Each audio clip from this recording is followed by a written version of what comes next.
A organização da educação básica como um todo. Primeira coisa que vocês precisam saber, o que é essa educação básica aqui, né? Essa educação básica aqui, ela nada mais é do que um nível... Opa, ficou estranho, mas dá para entender lá isso aqui. Um nível escolar, certo? Essa educação básica nada mais é do que um nível escolar. A educação básica, ou melhor, né, a LDB, ela nos traz 2 níveis escolares. Um deles é a educação básica. O outro nível escolar que nós temos aqui é a educação superior. Então, os 2 níveis que nós temos aqui são a educação básica e a educação superior. O que vai cair geralmente na prova de professor de ensino fundamental? Vai cair geralmente a educação básica. Eles não costumam trazer questões de educação superior para vocês, né? Eles trazem para IFE, eles trazem para seleção de professor de ensino superior, mas para vocês eles não costumam cobrar. Eles se focam aqui nesses níveis e nessas etapas aqui. Bom, então, para lembrar, a educação básica é um nível escolar, junto com a educação superior. Então, nós temos 2 níveis, a educação básica e a educação superior. Falando da educação básica em si, nós temos aqui 3 etapas da educação, né? Que vocês já estão acostumados a escutar. Nós temos a primeira etapa do ensino da educação básica, que é a educação infantil. Ela é a primeira etapa da educação básica. A segunda etapa é o ensino fundamental. E a terceira etapa é o ensino médio, certo? 3 etapas. Cada etapa tem as suas características, tem a sua faixa etária, e aqui começa a questão importante. Se fizerem uma pergunta para vocês a respeito da educação básica, perguntando, né, do que ela é composta, mas sem falar de obrigatoriedade, por exemplo, né, pergunta para vocês, quais são as 3 etapas da educação básica? Educação infantil, ensino fundamental, ensino médio. Só nós temos um probleminha aqui. A educação básica, ela vai ser obrigatória a partir daqui, ó. Daqui para frente, ela se torna obrigatória. Esse primeiro aqui, quadradinho, né, do esquema que está em cinza, ele não é obrigatório. O que nós temos aqui, então? Quem é que sabe dizer qual é a parte da educação básica que não é obrigatória? Do 0 aos 3 anos? Do 0 aos 3, Rô. Qual é o nome dessa parte? Creche. Creche, muito bem. Então, Rô, creche não é obrigatório. Então, isso é bem importante lembrar. A educação infantil começa a obrigatoriedade do pré em diante, a partir da pré-escola. E isso vocês têm que saber na ponta da língua. Não pode, né, esquecer. Se perguntar o que é composto a educação básica, é as 3 etapas, iniciando aqui na creche, né? Na creche, tem alguém com o microfone ligado, eu vou pedir para desligar, por favor. Na creche, ou também chamadas aqui entidades equivalentes. O que são as entidades equivalentes? São aquelas instituições de ensino comunitárias, né, ou que não fazem parte da rede pública, mas que oferecem a etapa da creche também. Então, são entidades equivalentes. A LDB coloca assim, creches ou entidades equivalentes. Bom, creches ou entidades equivalentes, nós temos uma faixa etária específica, que é do 0 aos 3 anos de idade. E aqui é uma outra questão que eu quero que vocês prestem bastante atenção na hora da prova. Não confundam LDB com BNCC. Se a questão estiver falando de LDB, é LDB e não tem 3 anos e 11 meses, é do 0 aos 3. Eles não usam meses na LDB. Se a questão estiver falando de BNCC, aí, quando a gente chegar lá na BNCC, eu vou mostrar para vocês o outro detalhe, tá? Mas então, se atentem, porque às vezes vocês chegam lá na prova, tem uma questão e diz assim, qual é a faixa etária da creche? E aí colocam do 0 aos 3 anos e 11 meses para LDB, e essa questão vai estar errada, porque só fala em meses na Base Nacional Comum Curricular. Então, isso também precisa lembrar. Obrigatoriedade, então, começa daqui em diante, onde nós vamos preencher agora, que é a pré-escola. Né? O pré, então, ele é obrigatório. E ele será oferecido para crianças de 4 a 5 anos de idade. Também não tem meses aqui. Na LDB, em nenhuma das faixas etárias vocês vão encontrar meses. Bom, a pré-escola, então, começou a obrigatoriedade e aí vai se estender a obrigatoriedade para o ensino fundamental, né? Que é do 1º ao 9º ano. Então, também, atenção, a quantidade de anos do ensino fundamental, né? Do 1º ao 9º, são 9 anos de ensino fundamental. E a criança deve ter dos 6, então, aos 14 anos de idade.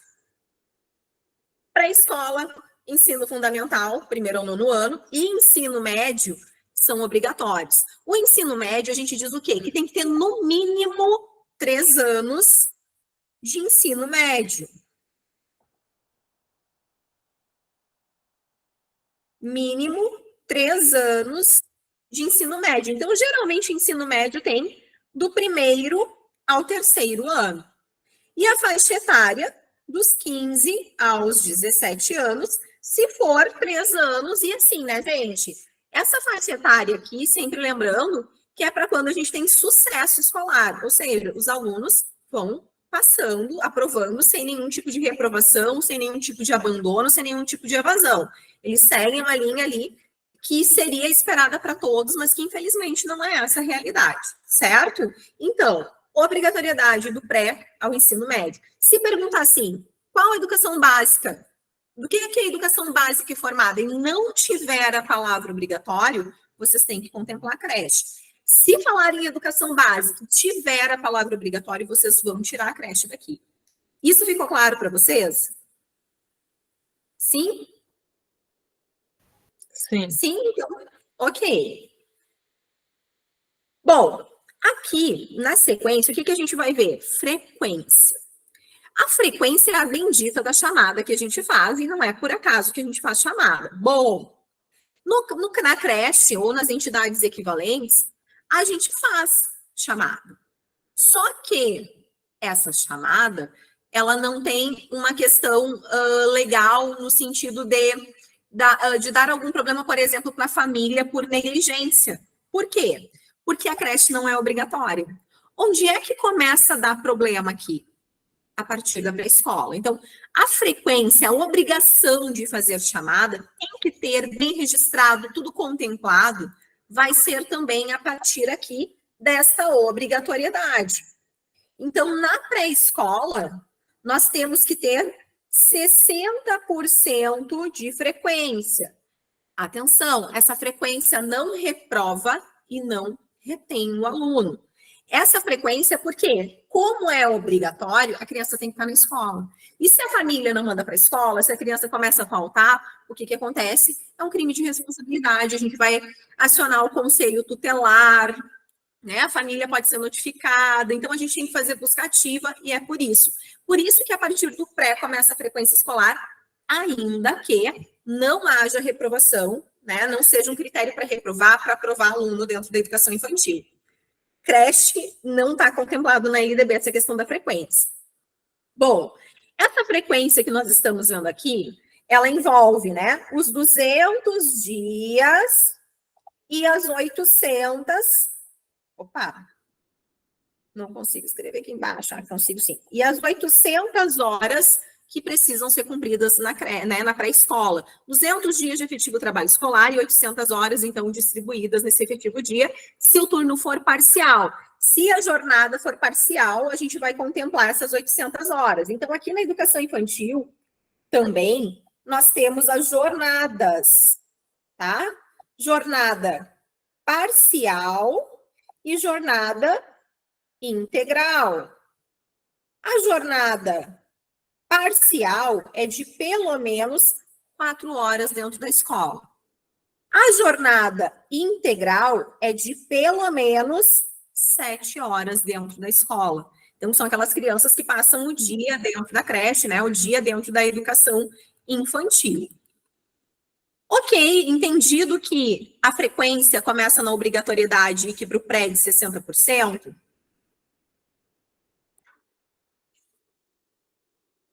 Tem um dedinho ali embaixo que, se vocês clicarem, vocês me ajudam mais. Se vocês não quiserem falar no microfone, porque eu sei que vocês estão entendendo, não quero que vocês percam nenhuma informação. Ah, melhorou, agora sim. Vamos lá. Fala, Mara.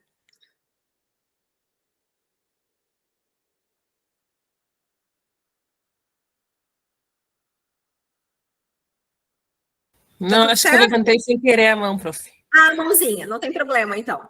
Bom, vamos lá, então. Ensino fundamental tem regras diferentes do ensino da educação infantil ali do pré.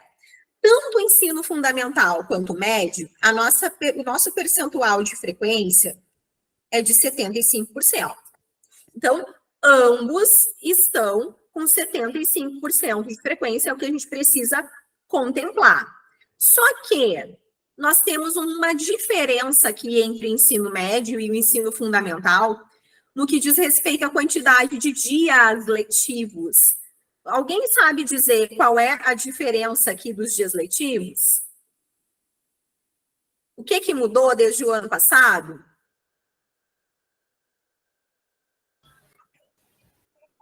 É 1.100 horas, acho que é o 1.100, se eu não me engano, do ensino médio. O ensino médio é 1.000 horas redondinho, tá? Isso. Eu vou ter que responder uma e-mail aqui, uma mensagem para uma pessoa, mas eu vou deixar a questão para vocês antes disso. Então, assim, ensino médio, ele tem 1.000 horas desde o ano passado. Enquanto o nosso ensino fundamental, ele tem 800 horas. Então, essa é a primeira diferença entre um e outro, tá? Até então, era 800 horas para todo mundo. Gente, essas 1.000 horas aqui vão mudar até o final do ano. Eu acredito que tem reforma de novo. Eles já estão na discussão. Acredito que logo sai uma portaria aí alterando isso de novo, tá? Mas esse ano e o ano passado, nós tivemos que cumprir 1.000 horas. Então, isso conta lá para o concurso de vocês. Os dias letivos são exatamente a mesma coisa. 200 dias em todas as etapas, vocês vão ter 200 dias letivos. A única coisa que muda entre elas é a questão da quantidade de carga horária. O ensino médio é 1.000 horas desde 2022. Bom, isso aqui é bem importante que vocês lembrem. Uma coisa que pode perguntar a respeito disso aqui: quando que a gente vai notificar o conselho tutelar para estes casos aqui, no quesito, né? Porque eles podem reprovar. Aqui na educação infantil não tem reprovação. Ninguém reprova. Mas o ensino fundamental e o ensino médio, a regra é que pode-se reprovar alunos que não tenham 75% de frequência. Então, quando atinge 30% do percentual da carga horária, nós temos obrigação de notificar o conselho tutelar, ó, conselho tutelar. Mas, prof, como assim 30% se é 75% para aprovar? Pensem comigo. Se o aluno tem 75% de frequência, eu não tenho por que mandar para o conselho tutelar. Ele está cumprindo o mínimo de estar lá na carga horária. Agora, quando chega em 30%, 5% ele teve de faltas a mais. E aí quer dizer que o caso está crítico. Se o ano terminasse, ele poderia estar reprovado. Ou seja, né, esses 25%, até chegar nesse percentual, obviamente, a escola fez alguma coisa. Ela ligou, ela chamou a família, ela fez uma ata, né, ela foi atrás desse aluno. Bom, o aluno não voltou, a gente precisa, depois de todas as nossas tentativas de busca ativa, informar o conselho tutelar. Então, o conselho tutelar tem essa notificação a partir de 30% desse, né, quando eles começam a infringir a regra dos 25 aqui. Passou os 25, fechou 30% de faltas, opa, o conselho tutelar tem que ser avisado. Conseguiram entender aqui as diferenças? Diga, Rosângela. Prof, e na creche não precisa avisar, mesmo que não vai aprovar, não precisa avisar o conselho tutelar, ou precisa? É que assim, a gente faz, tá? na prática a gente faz, mas perante a lei não tem nenhuma colocação com relação à creche, porque ela não é obrigatória. Certo? É mais por isso mesmo, que na creche, se vocês olharem para a prática, obviamente a gente faz, a gente não deixa o aluno, né, na creche só porque não é obrigatório, né, sem a gente olhar por esse aluno. Mas é aquela questão, é um bom senso, né, porque a lei diz, não nos obriga a fazer isso. Vou deixar a questão aqui de número 2 na tela para vocês.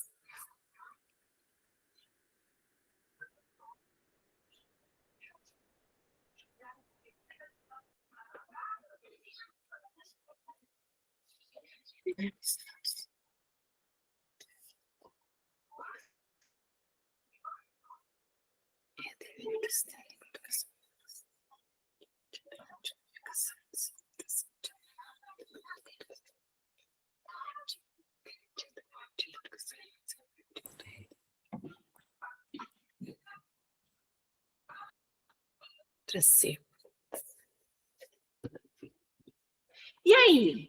O que vocês acham de resposta nessa questão aqui? Dos 4 aos 17. Isso aí! Muito bem! Olha só, aqui nós estamos com uma questão que deixa muito claro da gente o que ela quer. Ela diz assim: o dever do Estado com a educação pública será efetivado mediante a garantia de educação básica obrigatória e gratuita. Ou seja, se tem a palavra obrigatória, só pode ser uma alternativa.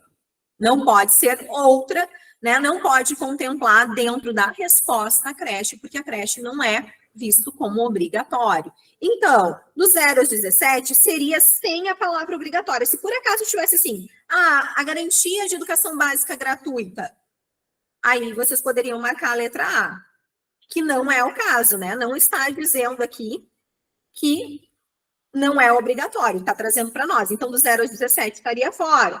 Dos 3 aos 17 ainda tem idade de creche. Dos 4 aos 17, ok, né? Do pré ao ensino médio. Dos 5 aos 17, deixou de contemplar a primeira parte do pré, e dos 6 aos 17 estaria começando aqui 6 anos do ensino fundamental.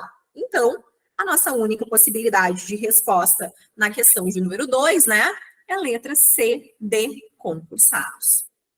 Pode aparecer uma questão exatamente assim para vocês na hora da prova, e por isso, né, que eu gosto sempre de passar essa parte do conteúdo, assim, parece bobo, parece repetitivo, mas eu vejo que vocês acabam ficando com dúvida na hora da prova, e não pode ter dúvida, é uma parte que vocês têm que estar dominado, não só para essa banca, como para qualquer outro concurso que vocês venham a fazer.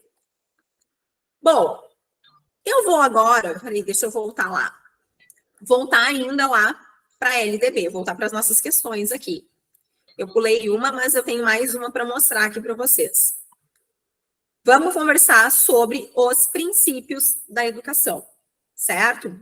Dentro da Lei de Diretrizes e Bases, eles trazem princípios que vocês precisam lembrar, que vocês não podem esquecer de jeito nenhum na hora da prova, né?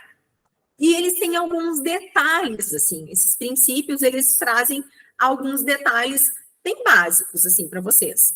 Bom, então, sim, alguém com o microfone ligado. Gente, nós temos aqui ao todo, né, lá na LDB, 14 princípios. E tem alguns detalhes que importam na hora de falarmos desses princípios, tá? Quando eles falam, por exemplo, de instituições, né? Deixa eu até olhar aqui a questão. Tá. Eles falam da coexistência de instituições. A gente vai pensar que coexistência é a existência de ambas, públicas e privadas. O que eles gostam de colocar para vocês na prova? Que só tem instituições públicas ou que só tem instituições privadas. Então, lembrem, A existência é de público e privado, ainda que a LDB venha numa normatização e falando muito da educação básica, pública, gratuita, né? Ela não deixa de contemplar todas as outras escolas, sejam elas confessionais, comunitárias, filantrópicas, né, que fazem parte da rede privada, que fazem parte, né, daquelas escolas que a gente paga se a gente quer que o filho estude lá. E aqui, nessa questão, tem também alguns detalhes bem importantes para a gente pensar juntos. Vou deixar vocês lerem uns minutinhos aí a questão que está na tela.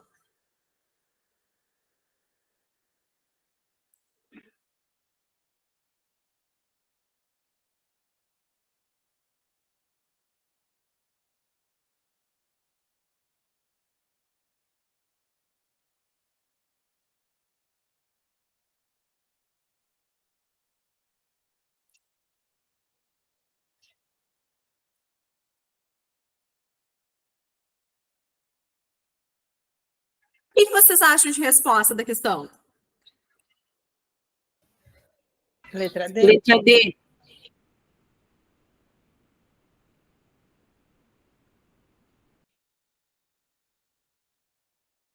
Será que a letra D? Todos os itens estão certos?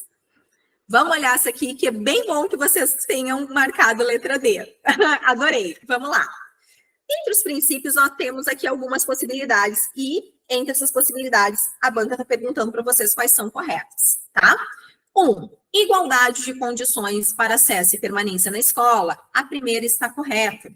Todos os alunos precisam ser tratados com igualdade. Então, a matrícula é para todos. Bem como a questão da permanência, que é quando a gente quer o sucesso escolar dos nossos alunos. Então, pensar em mecanismos que façam com que eles permaneçam, que eles não evadam, com que eles não abandonem, é um direito de todos. E essa permanência, ela não deixa de ser uma perspectiva de uma escola inclusiva, né? Como que a gente vai fazer para que todos os alunos fiquem na escola? Para contemplar as dificuldades que eles têm. Então, a número 1 é correta, e aí a gente vai para o processo de eliminação. Onde não tiver a alternativa de número 1, vocês vão ter que eliminar. Só que nesse caso aqui, as 4 trazem a número 1, não nos ajudou em nada saber a número 1. Então, a número 1, inclusive, quando vocês olharem as alternativas, vocês já conseguiriam matar que ela estava certa sem fazer a leitura. 2. Pluralismo de ideias e de concepções pedagógicas. Sim. Tanto é verdade que a lei permite que até hoje, com todas as críticas que se faz, nós ainda tenhamos professores, né, fazendo concepção pedagógica tradicional, ensino tradicional. Por quê? Porque é permitido em lei esse pluralismo. Não tem uma concepção que todo mundo tenha que seguir obrigatoriamente. A gente tem essa liberdade de escolher aquilo que achamos que é mais coerente com a realidade e com os nossos ideais enquanto professores. Bem como a questão de pluralismo de ideias. Ninguém é obrigado a pensar igual às outras pessoas. Então, a lei nos diz isso. Esses princípios aqui aparecem lá na Constituição Federal e aparecem de novo na LDB. Então, não é só na LDB que eles estão. A número 1 e a número 2 precisam estar entre as alternativas, então a gente vai retirar a letra B, porque só traz 1 e 3. As outras ainda permanecem aqui. Número 3, respeito à liberdade e apreço à tolerância. Bom, olha só a Constituição Federal, né? A LDB nada mais é do que uma reafirmação de princípios da Constituição. Nós somos um país livre. E essa liberdade deve ser respeitada também dentro da escola, né? A liberdade não é libertinagem, deixar fazer o que quer. Mas a liberdade vem aqui numa concepção que a gente tanto fala hoje de autonomia, né? Das pessoas serem autônomas, das pessoas não serem passivas. Então, é nesse sentido que eles falam do respeito à liberdade e apreço à tolerância, né? De sabermos que as pessoas são diferentes e que nós precisamos respeitar essas diferenças dentro dessa tolerância colocada aqui perante a lei. Bom, 1, 2 e 3 estão corretos, e aí, mais uma para a gente poder eliminar, tiramos a letra A. Ou todos os itens estão corretos, ou apenas a letra C, que traz a 1, a 2 e a 3. Intolerância é é não ter tolerância, não respeitar a diferença do outro, Ereni, para quem perguntou aí, né? Apreço e tolerância, conseguiram entender o apreço e tolerância? Quem tinha perguntado? Ok. Bom, gente, temos um problema na questão de número 4, na alternativa 4. Diz assim, gestão democrática do ensino público e privado na forma dessa lei e da legislação dos sistemas de ensino.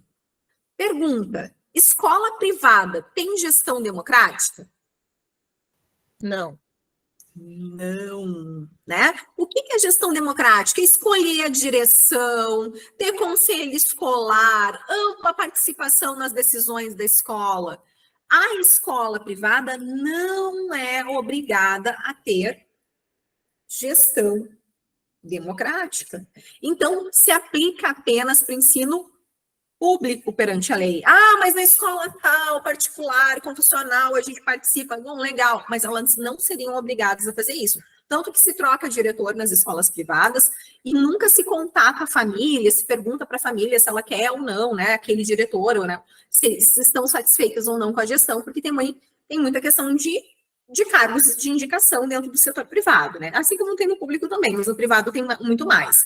Então, a gestão democrática é apenas na escola pública. Vocês não podem errar. Quando falarem de gestão democrática, vocês sempre vão lembrar da escola pública. É lá que a gente escolhe, que a gente vota, que tem conselho, que tem círculo de pais e mestres, né? Que vai ter também grêmio estudantil. Todos esses são colegiados que firmam o princípio da gestão democrática. Diga, Ereni. Ô, prof, então, se não tivesse o privado ali, estaria certo, né? Se não tivesse privado, estaria certo. E eles colocam essa palavrinha justamente para vocês errarem na hora da prova. Então, aqui, né, voltando à nossa questão, não vai ter a número 4, então a letra D não pode ser nossa resposta. Não são todos os itens. Nós temos apenas o 1, o 2 e o 3, ou seja, a nossa resposta aqui é a letra C, de concursados. Conseguiram entender a questão de número 1?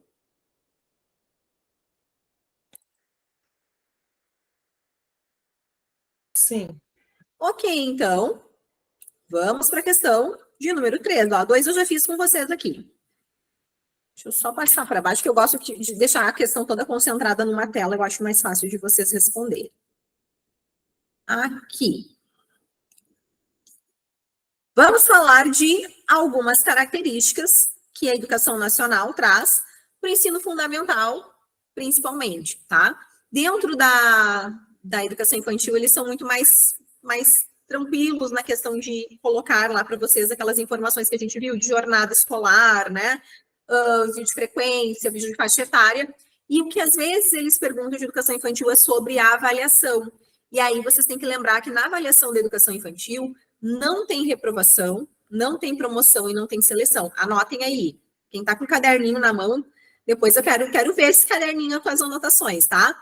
A avaliação na educação infantil não promove, não seleciona e não reprova. O que quer dizer isso? Não seleciona, não tem que ter uma prova para ver se o aluno vai entrar na educação infantil ou não. Tipo, o concurso público é uma prova de seleção. Não reprova para ir para o primeiro ano ou para qualquer outra parte dentro da educação infantil, do berçário para do berçário para o maternal, por exemplo, né? Não tem essa característica de promover. O aluno vai ser avaliado frente ao seu desenvolvimento integral. Então, não seleciona, não promove, né?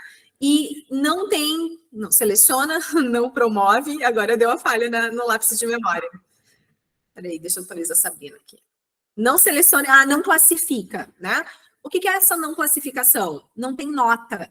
Então, não tem prova, não tem nota, não tem teste na educação infantil. Questões que trouxerem alternativas como essa estão erradas. A educação infantil acompanha o desenvolvimento dos alunos durante a etapa.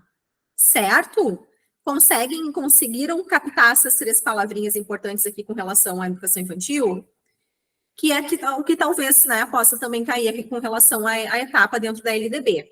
Mas, basicamente, é o que eles falam, né? Eles se fixam muito no que é obrigatório e nas quantidades e características que a gente precisa acompanhar.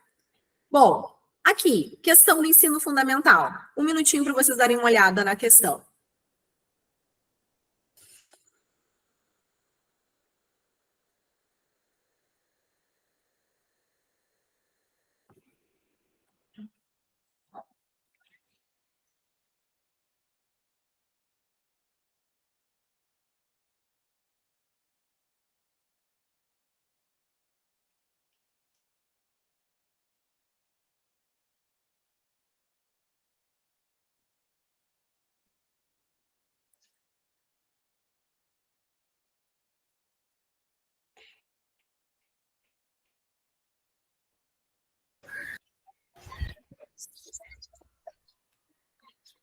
Só uma perguntinha.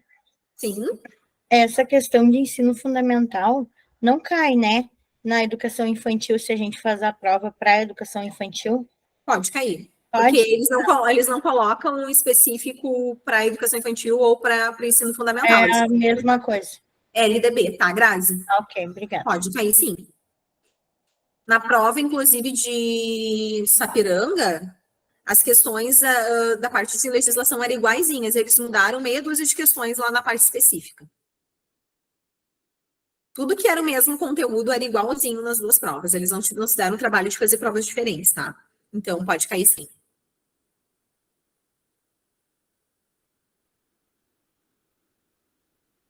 Tu fez, Sandra, a prova? Fiz, a de Sapiranga, fiz. Era praticamente igual, né? Nos iniciais da educação infantil, né? Sim, bem parecidas as questões. É. Algumas só mudaram, mas pouca coisa também, assim. Não tinha Eu acho que muitas. tinha umas 3, eu não quero chutar números, né? Mas assim, eram 3 ou 4 questões diferentes, porque daí eles mudaram realmente nos específicos ali o que era da educação infantil, o que era de anos iniciais. O resto eles mantiveram um padrão igualzinho.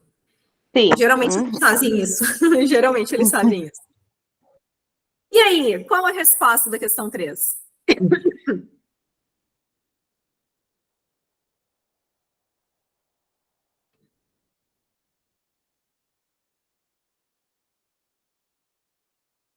Gosta dos rabiscos que ajudam a fixar o conteúdo.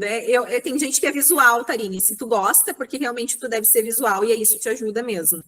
Quem tem aprendizagem visual, eu escrever, fazer esqueminha, né? Até desenho ajuda mais do que tá só falando para vocês. Assim como quem é auditivo, a explicação é muito mais importante do que a parte da imagem, né? Ninguém vai responder a questão para mim, pelo amor de Deus. Como assim vocês não vão responder? Não vou nem tentar chutar. Ah, agora sim. Não, tem que chutar. Eu diria que sim, prof. Hã? Eu diria que letra C. Ok, né? Aqui pode chutar, não tem problema nenhum. Na prova que eu não quero que vocês chutem. Diz então, Eu colocaria a letra E. Ó, então já temos uma resposta diferente aqui. Está falando sobre as características do ensino fundamental e pede para a gente marcar verdadeiro ou falso aqui nessa questão. Diz assim: é proibido aos sistemas de ensino desdobrar o ensino fundamental em ciclos. E não é proibido. Os sistemas de ensino, municipal, estadual, cada cidade vai se organizar da maneira que acha mais adequada. Tanto é verdade que tem cidades que têm tanto ciclos quanto o ensino fundamental organizados em ano, primeiro, segundo, né, do primeiro ao nono ano lá, mas também vai ter escolas que vão ter ciclos. A cidade que eu moro, que é Cachoeirinha, ela tem algumas escolas cicladas, eu acho que são 2 ou 3 aqui no município, e o resto das escolas é por ano. Então, não é proibido, é facultativo o ensino fundamental ser desdobrado em ciclos. Quem vai escolher é o próprio sistema de ensino.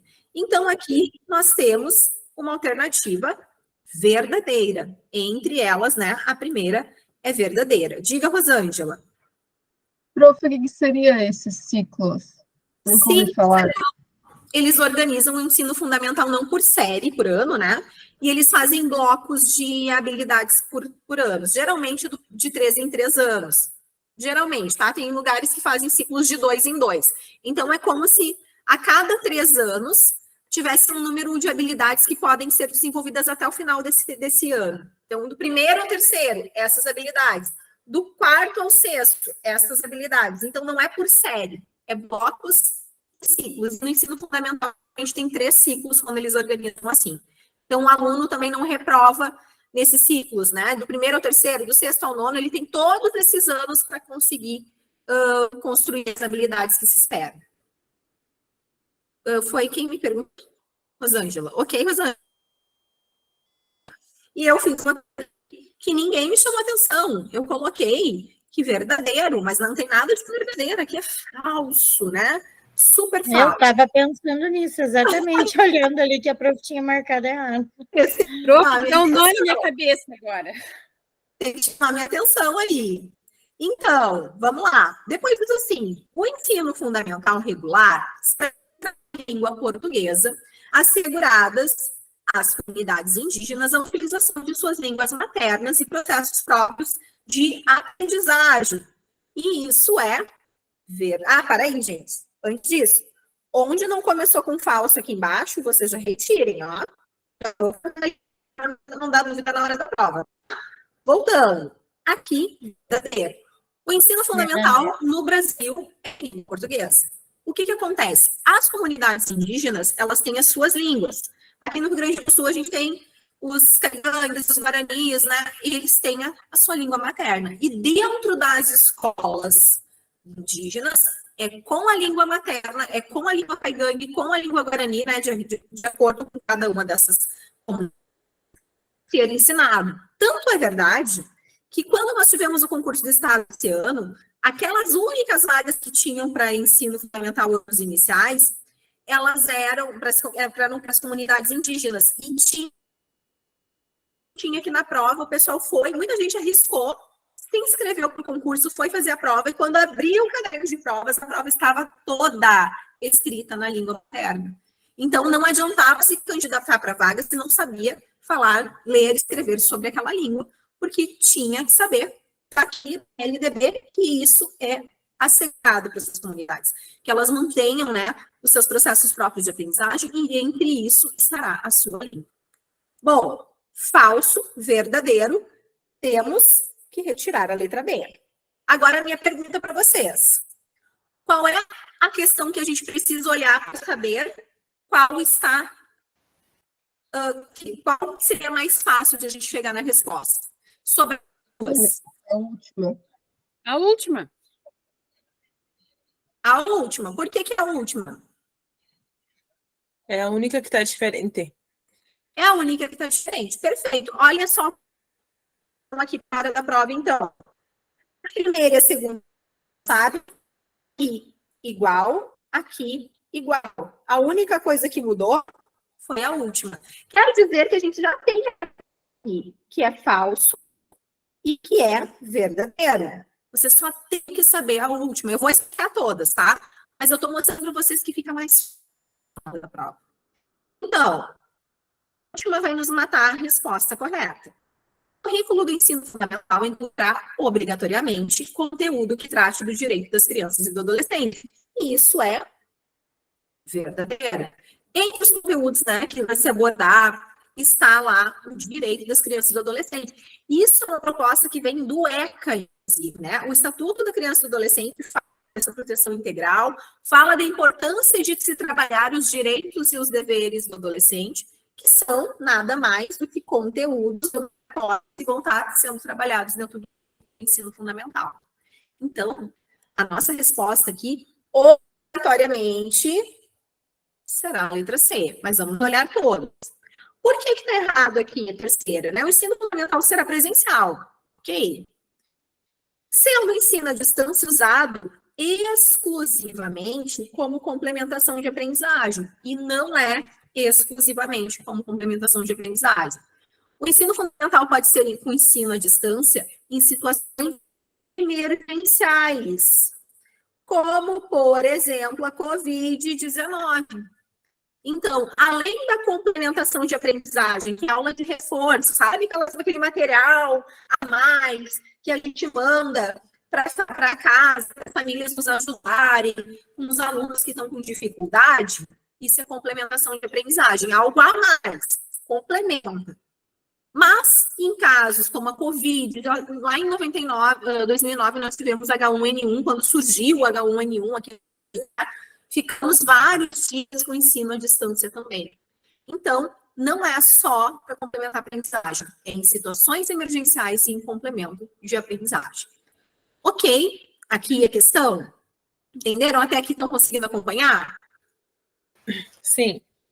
E aí a última ali que faltou nós vermos. Olha o que diz, né? Horário escolar no ensino fundamental, estágio de pelo menos 4 horas de efetivo escolar, trabalho escolar, progressivamente ampliado o período de permanência na escola. O que tem na lei e que o governo, inclusive, atualmente está movimentando? Para que a gente tenha escolas em tempo integral, seria 7 horas dentro. Mas isso não é obrigatório. O que é obrigatório perante a lei? Que as nossas cargas horárias diárias no ensino fundamental, de primeiro a nono ano, tenham 4 horas de duração. Ok, a questão aqui, conseguiram entender?